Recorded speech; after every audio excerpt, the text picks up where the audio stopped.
నిర్మల్ జిల్లా బాసర సరస్వతి అమ్మవారిని మంత్రి జూపల్లి కృష్ణారావు దర్శించుకున్నారు. బాసరలో 30 పడకల ఆసుపత్రి భవన నిర్మాణానికి శంకుస్థాపన చేశారు. అనంతరం బాసర గోదావరి నది బ్యాక్ వాటర్లో నష్టపోయిన పంట పొలాలను పరిశీలించి నష్టపరిహారాన్ని అందజేస్తామని తెలిపారు మంత్రి జూపల్లి.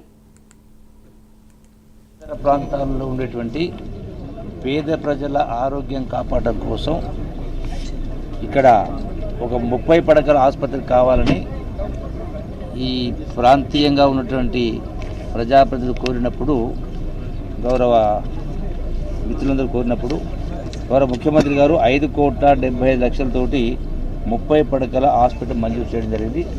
దానికి ఇప్పుడు పునాది రాయి వేసే కార్యక్రమం జరగడం జరిగింది.